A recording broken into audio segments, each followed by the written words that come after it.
Look, up in the sky, it's a bird! It's a plane! Well, no.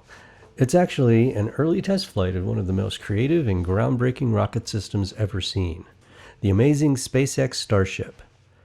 In its final form, the Starship system consists of the Starship mounted atop a SpaceX Super Heavy booster.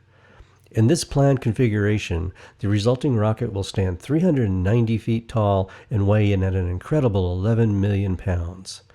Total thrust from the 28 Raptor engines in the first stage will be 17 million pounds, nearly double that of the Apollo Saturn V. The Starship system will be capable of directly delivering more than 100 tons of payload into low Earth orbit. Unlike any spacecraft up to now, the system is completely reusable, with the booster flying back to a soft landing much like the proven Falcon 9 boosters do. Once the Starship is in orbit, it has another trick up its sleeve. It can be refueled, giving it the capability of getting 400 tons to the Moon and between 100 and 150 tons to Mars. The system is so capable that it can literally deliver a sizable payload anywhere in the solar system, including a crew of 100 people to the Moon or Mars. Chosen by NASA as the lander that will bring humans back to the Moon after 50-plus years as part of the Artemis system, Starship, if successful, will be the mainstay of heavy lift and human spaceflight for a long time to come. Aside from its refueling capability, the way Starship handles atmospheric reentry is totally new. The Gemini and Apollo capsules of the past came screaming back to Earth, relying on heavy heat shields to protect the spacecraft from the searing heat, and used parachutes to slow to a soft splashdown in the ocean.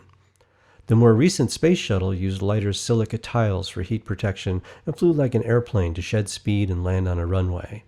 It was a great system, but it won't work on Mars or the Moon. Starship uses a unique combination of tiles and a stainless steel skin to shed the heat of entry. Once through the bulk of the atmosphere of Earth or Mars, Starship will be much too heavy to use parachutes. To save on fuel and shed most of the remaining speed, it uses something called the belly flop maneuver. Using its engines, it tips over level with the horizon and descends much like a skydiver, belly first, using its movable control surfaces to control the altitude.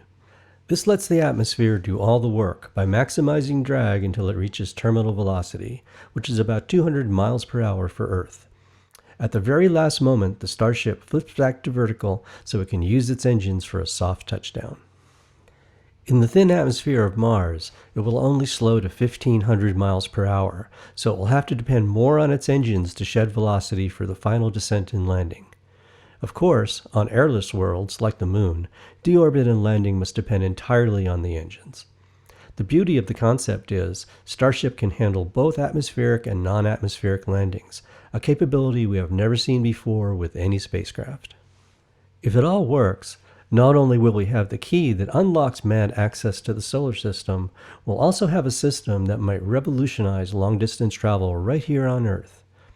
Using Starship in a suborbital mode, it could get 1,000 passengers anywhere on Earth in under 30 minutes. It would be a wild ride that would revolutionize long-distance travel and make the world a much smaller place. Anyone for lunch in Paris?